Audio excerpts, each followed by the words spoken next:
Event Freelancers, welcome to your new community, connecting you to your next project. Get connected. Sign up now. It's free.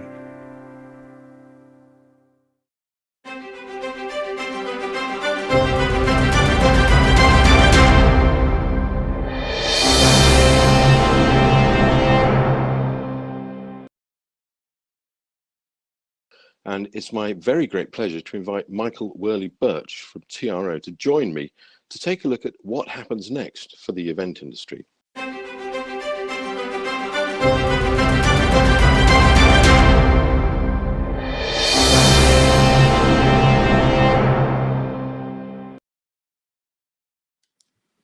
Morning, Michael. Morning, Simon. Good morning, everybody. How are you? Good, thank you, and inviting me to join this very, very important session. I think, the whole industry has been hit hard, but I keep hearing people saying that we're all in the same boat, and I actually disagree with that. We're in the same storm in very different boats, and I'm afraid the freelance industry really has been hit, and I echo your sentiment at the beginning. It is the oil that drives the whole industry, so it's critical that we're able to drive it forward. Michael, thinking about what I've just been talking about, we kind of now know where we are.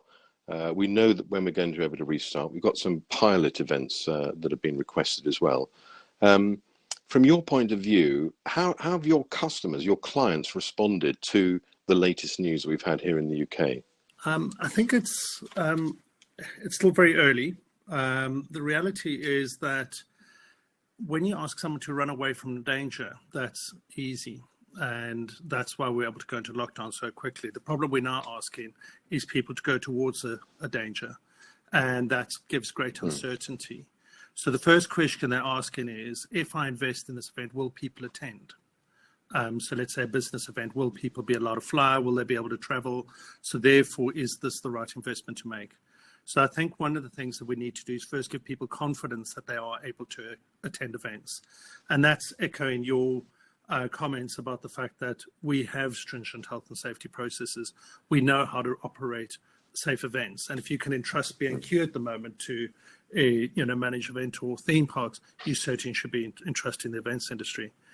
So that's the first thing. The second one is that then will drive the investment. And that will be a challenge for this year. I'd love to have more positive news, but the reality is a lot of businesses are restructuring and the brands are pulling budget. And, they've seen some quite significant budget cuts to marketing spend and communication spend. And obviously the finance directors are rubbing their hands saying, there's new virtual events and conferences like we're having now save an awful lot of money. So what we've really got to do is bring back the value that the face-to-face does, the value of the storytelling we do, and the fact that people need to socialize is one of our basic needs as humans, to get that investment back from clients. But I only see that coming in 21, 20, I think will be difficult. And in terms of the conversations that you're having with clients, say we take a big, global brand or a big corporate, are they genuinely interested in fighting our corner in terms of kind of the marketing mix and the comms mix? Are they really ready to kind of bat for us? Because that's one of the things that a lot of people are worried about is, a CFO saying, wow, I saved a hell of a lot of money over the last 3 months, has a board seat in a major organization. Have we got people around that table? Have we got the right kind of advocates for us in your experience? I think that there are two parts to that answer. The quick one is they're not batting for anybody right now. The sales, anything that's linked with sales, and the CFOs have the power at the board table right now. But there's a bigger question that's coming, and there is sort of a light at the end of this tunnel, is that they're reassessing what their role as businesses are in the post-COVID world. And we survey all our clients every month. And this is CMOs across the world, from China through to East and West Coast to the US. And we ask them, what's keeping them up at night, and what is they see their biggest brand challenge. And early days, a few months ago, it was budget. Budget was at number one. It was things like the fact that they had concerns over could they operate remotely, supply chain issues, all of that. But what's come to the top of the list now is what is my relevance as a brand in the future?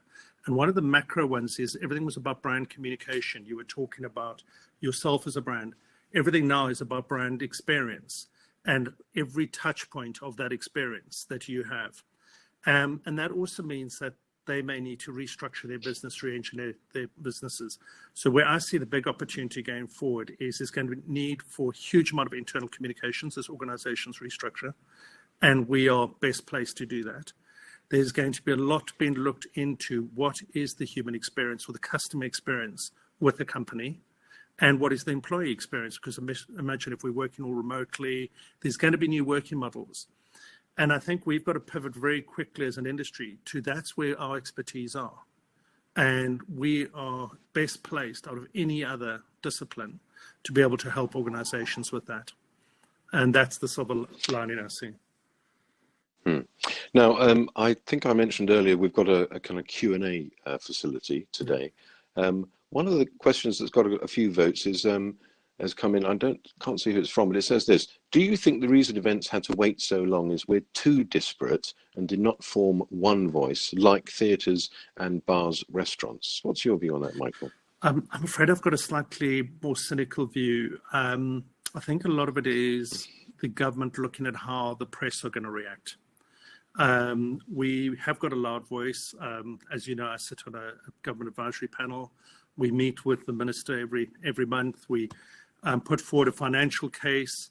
But I think what happened with the Cheltenham Festival and the backlash there, anything that's seen as people having fun or, music festivals, all of that, and that potentially spreading illness, I think is what they were terrified of opening up and the press jumping onto that, to the media jumping onto that, which is why a lot of the communication you notice will be around them. What they're opening up is more business events, because that is a more justifiable one.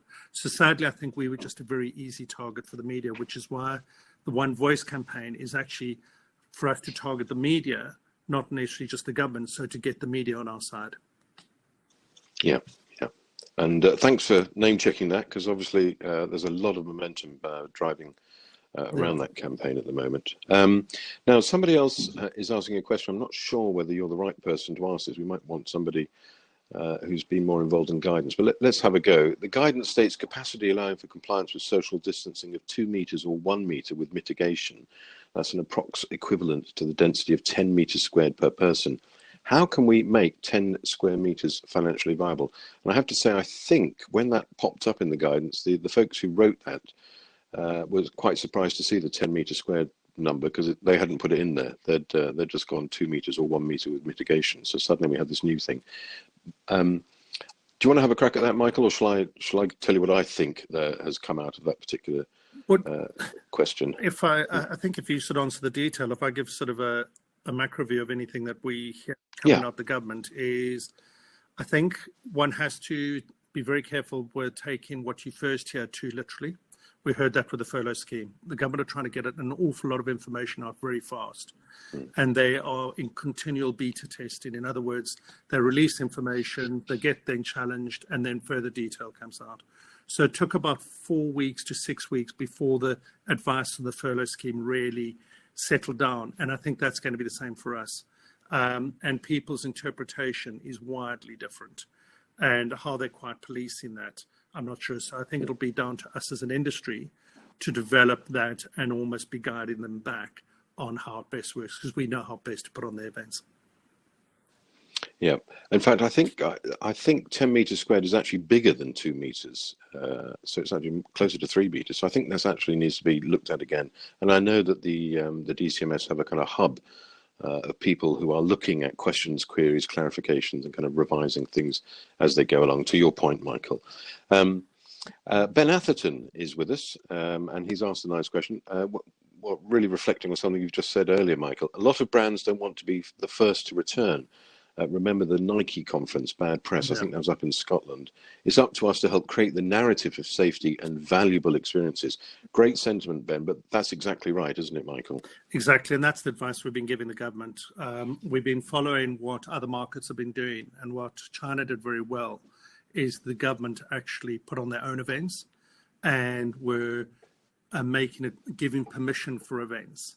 And that's where the government is sort of doing that by saying we're doing the test events, so that you have got these events like the Glorious Goodwood, the Snooker World Championships, that they can then go and we can all point to saying these are success, the government approved, we can go ahead, and that's to then try and reassure the brands. I think there's further pressure for the government to be putting on more events, from party conferences onto various other, so that they can almost then give the brands permission. Yeah, it's classic, isn't it? Because of course they've all cancelled their physical party conferences and moving them all hybrid and online. Have you seen a lot of movement from your customers and clients towards hybrid or towards online activity?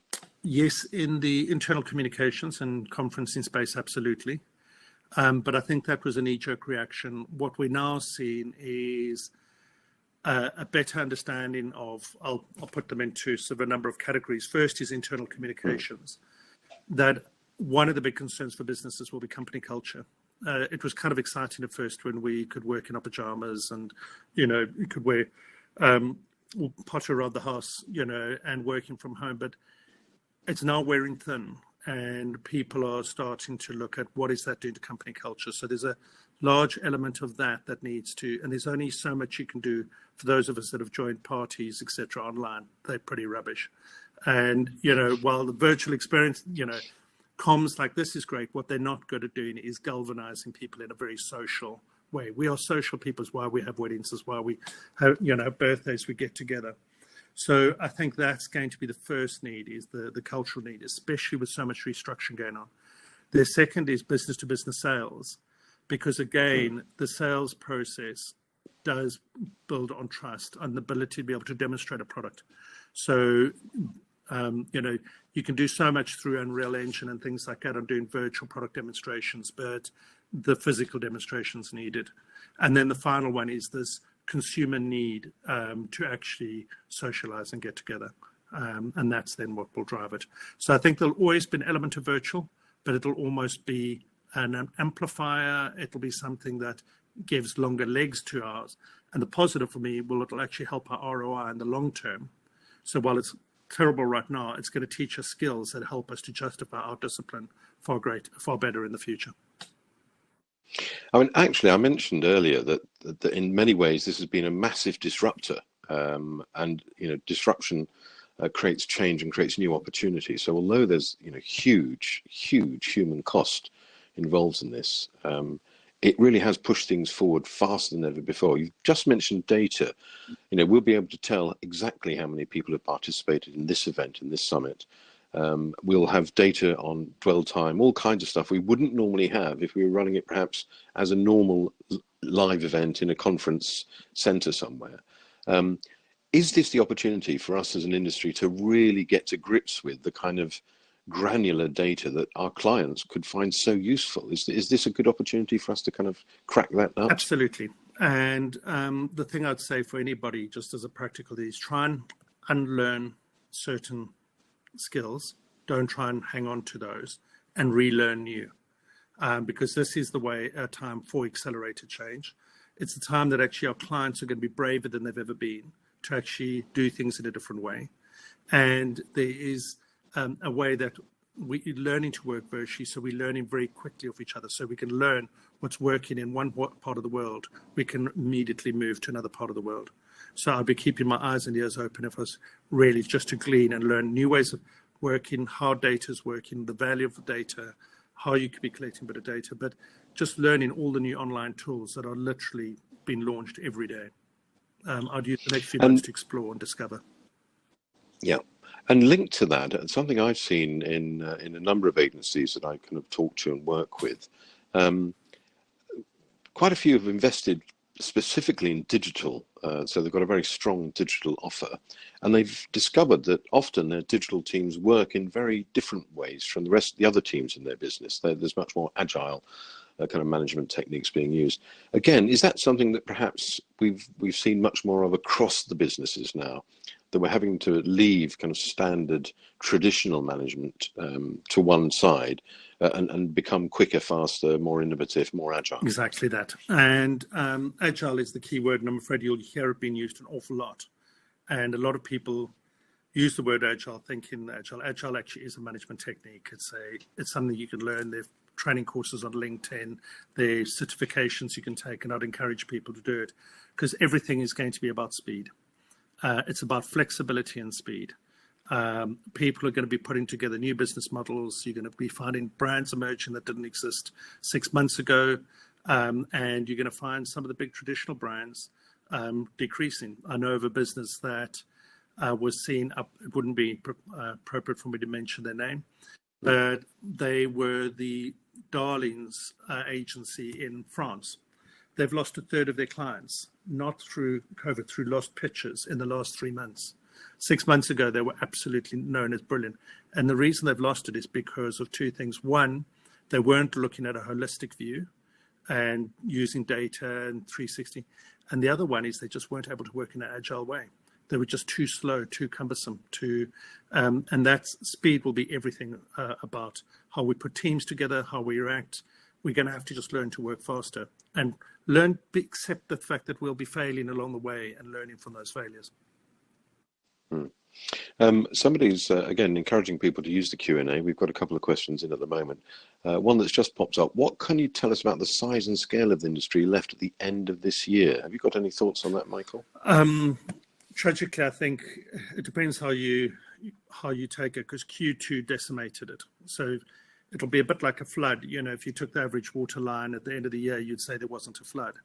And I think, you know, so that the average for the whole year is probably going to be down by more than 50%, well below 50%. And that's only held up because we had an incredibly strong Q1 as an industry. But I am encouraged that by Q4, a lot of the planning for 2021 will be starting. We will be, you know, I think Q3, this next 2 months, August is going to be slow. You know, we know Europe is still going to be on holiday, etc. Client decisions, budgets classically get signed off in September, October. So I think Q4 will start up, but it'll be a lot of the early phases of planning rather than execution. Yeah, okay. Now we're getting a qualification on that question.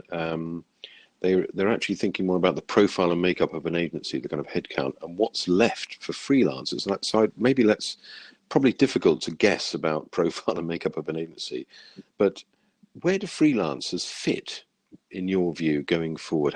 What do they need to be kind of thinking about in terms of engaging with large agencies or clients or commissioners? What's off the top of your head? It's actually the very reason I joined this conference. Is I actually think there's a very strong future for freelancers. All organizations, not just agencies, have to reduce their cost base. So this idea of having, you know, a large team that you top up with a few freelancers to bring in certain skills, I think the model is going to flick completely the other way. To what you're going to find is organizations, and I'm not talking just agencies, internal comms teams, where they have a few core people that are very diverse skills and the ability to manage teams. And what they'll then do is put together the perfect freelance team for that project for two reasons. One is speed, because it's when you've got a permanent team that are already resourced doing certain things, it's incredibly difficult to flex. The other one is to be able to bring in the diverse different skill sets. You know, it's that old thing, if you've only got a hammer, everything solution looks like a nail. If you've suddenly got a whole army of freelancers available, you then really can put together those innovative solutions. Okay, I think we'll probably come back to this in a moment, but poor old Jennifer Houlihan has asked a question which I saw ages ago, and I haven't got to it yet, so I'm going to now, as it's attracted a few votes as well. And it's this one, which I'll answer actually, Michael, if it's okay with you. Does anyone know what the definition of a permitted venue is, and how does a venue become permitted? Well, Jennifer, that was there was a list. I think it was. And I hope I'm being honest on this. I think it was back in March, April, May, sometime, when they listed all the different venues that were available. And kind of identify which ones might reopen as part of the kind of the tourism trance. So places like galleries, art galleries, places like stately homes, places like National Trust, all of those became permitted venues. So the ones that weren't permitted were conference centres and exhibition and trade show halls were not permitted. So they were actually on a list of things that you were not allowed to open up alongside bowling alleys and barber shops and various other things. So a permitted venue, in my understanding, is available on that list way back when, but actually now hotels are kind of opening up for meetings. They are now permitted venues as well, as they've been given the kind of green light. Steve has actually asked a question, Michael. Do you think agencies looking for freelancers will be looking for freelancers with different skills going forward? Are there new skills that people need to be thinking about in terms of their self-development or in terms of actually just finding work? That's a really good question. There will be always some of those core skills around creativity, storytelling, understanding a customer journey and experience. Those will always be. There will be new skills definitely in data, in social. Connecting the virtual and the real world, because I think there will be this hybrid event, but the hybrid is more to amplify the message and to improve it, not to replace something, which is why I feel very optimistic about the future. So those would be the areas, if you were looking at exploring new, it is that data, it's any of the online tools, and don't underestimate the fact that, while people will have a good sort of cursory knowledge over the top, often if you're able to really go in and get a deep expertise in something, you'll suddenly become very valuable. Okay. I have a question for you, Michael, because I can't see it on my screen, even though I've got my glasses on. What time is this session supposed to finish? In 3 minutes and 20 seconds. That's fantastic. Oh, good, because I was worried that we'd just keep going and nobody would be able to stop us. But anyway, I'm glad that we've got 3 minutes left. There will be, I think, lots more conversation during the course of the day. I know that we've got a lot of really great speakers lined up. If you had one takeout that you'd like to give everybody that's joined, and Steve, I think, said earlier, it's about 800 people. If one takeout from your perspective, Michael, what would it be? I'm actually going to give two. And that is the first I've already mentioned, but I think it's worth reinforcing, is flexibility. And then that builds up into, and that's flexibility in the fact that in mindset, and that builds into the second point, which is the primary one, is do have a very, very open mind. The opportunities are not going to come from the traditional agencies that you've normally, we'd love to hear from more freelancers. Tiro will be employing freelancers, but I think you're going to have internal organizations, brands themselves, businesses themselves. You're going to get new industries emerging, and you're going to have there is going to be a paradigm shift. And I think this is where one try and throw your net as wide as possible. Because you might be surprised where some of those opportunities come from. I could see a scenario where you're going to start having, while large-scale events may not come back as fast, will you start getting smaller community-based music festivals or food festivals? We saw them already starting a lot in the last 3 years, but I think you could see accelerated level of that in the large open spaces and local communities, local Christmas markets, all of those sort of things. Things that we would have perhaps ignored in the past, I think are suddenly going to come far more to the front. But our time is up, and I'll just say thank you very much to everybody.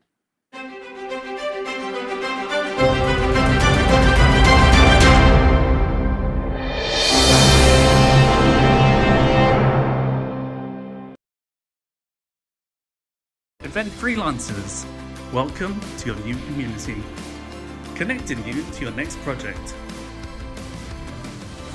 Get connected. Sign up now. It's free.